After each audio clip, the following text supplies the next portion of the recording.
In the realm of criminal trials, a select few cases rise above the rest, capturing our attention with their extraordinary and often unsettling intricacies. This article embarks on a journey through a series of courtroom dramas that have indelibly shaped the annals of legal history, offering profound insights into the myriad facets of human conduct that unfold within the hallowed chambers of justice, spanning a spectrum from harrowing accusations of child murder to bewildering courtroom outbursts and an infamous hoax involving a fake hate crime. These trials force us to grapple with the complex interplay of justice and ethics. Now let's delve deeper into these captivating narratives, where the boundaries of human behavior are put to the test. Michelle Blair, the chilling child killer. Michelle Blair's case stands as one of the most harrowing and chilling in recent memory, unveiling the depths of depravity and the horrors that unfolded within her household. The allegations against her were nothing short of horrifying. Accusations of murdering her own two children, Stoney Blair, aged 13, and Stephen Berry, aged 9, and concealing their lifeless bodies in a freezer. As the court proceedings unfurled, the atmosphere was fraught with tension and despair. Michelle Blair was not only accused of committing these heinous acts, but also faced additional charges of child abuse. Her conduct during the trial was marked by defiance, a stark contrast to the gravity of the accusations. One particularly gut-wrenching moment in court occurred when Alexander Dorsey, the father of Stoney Blair, confronted Blair with raw emotions. Dorsey lashed out at the mother who had taken the lives of his child and her brother, expressing his anguish and disbelief.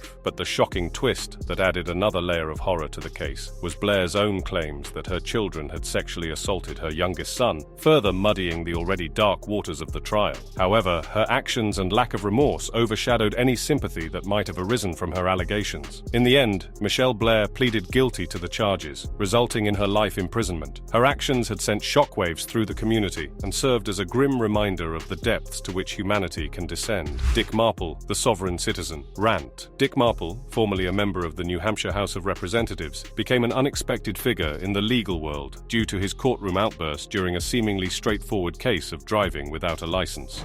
I am here under threat, duress, and coercion.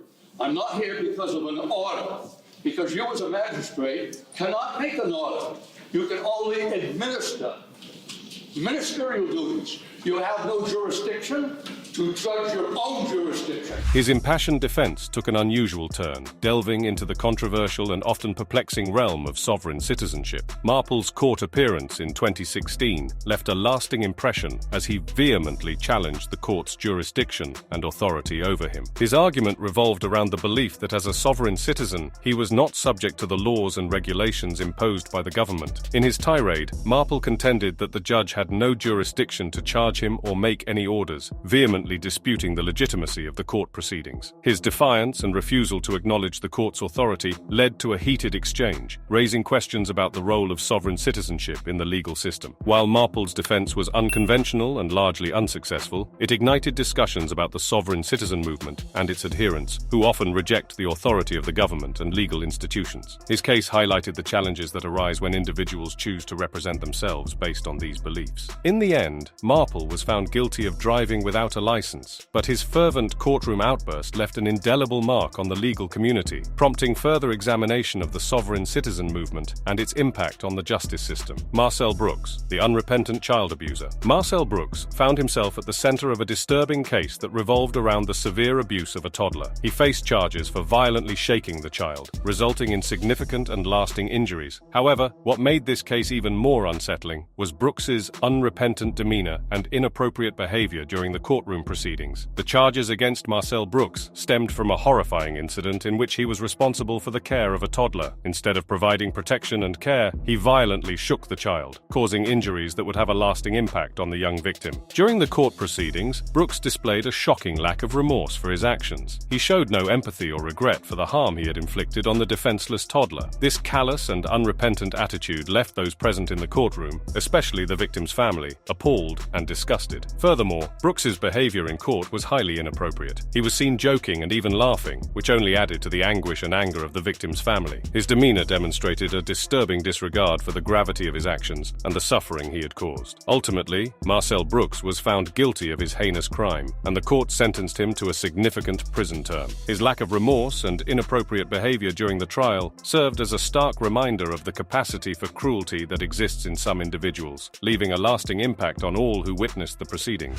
Jussie Smollett, the fake hate crime. Jussie Smollett, a prominent actor known for his role in the TV show Empire, became embroiled in a shocking controversy when he fabricated a hate crime against himself, alleging that he was the victim of a racially and homophobic motivated attack. However, as the truth began to unravel, his deception was exposed, ultimately leading to a public trial and raising numerous questions about his motivations. In January 2019, Smollett reported to the Chicago Police Department that he had been attacked by two men who had shouted racial and homophobic slurs at him. He claimed that the attackers physically assaulted him, placed a noose around his neck, and poured an unknown chemical substance on him. This incident garnered significant media attention and sparked outrage across the nation. As the investigation progressed, inconsistencies in Smollett's story emerged, leading law enforcement to question the validity of his claims. It was eventually revealed that the two men he had accused of the attack were, in fact, acquaintances of Smollett and had been working with him on the set of Empire. In the wake of mounting evidence suggesting that Smollett had staged the attack, he was charged with multiple felonies related to filing a false police report. The case proceeded to a public trial, where the actor had to defend himself against accusations of orchestrating the entire incident. The trial not only exposed Smollett's deception, but also raised questions about his motivations for fabricating such a high-profile hate crime. Many speculated on his reasons, ranging from seeking attention to furthering his career. Ultimately, Smollett was found guilty of filing a false police report, and his actions left a lasting stain on his reputation. Blanca Regalado, the attempted murderer's bond denied Blanca Regalado, found herself entangled in a legal saga when she was accused of attempting to murder her abusive husband. Her case took a dramatic turn when she applied for bond, leading to a judge's decision that added complexity to an already intense situation. Regalado's life had been marred by ongoing abuse from her drunken husband. In a desperate bid to protect herself from his aggressive outbursts, she decided to keep a concealed Swiss Army knife at hand. She believed that this was her only recourse when faced with her husband's unpredictable violence. One fateful day,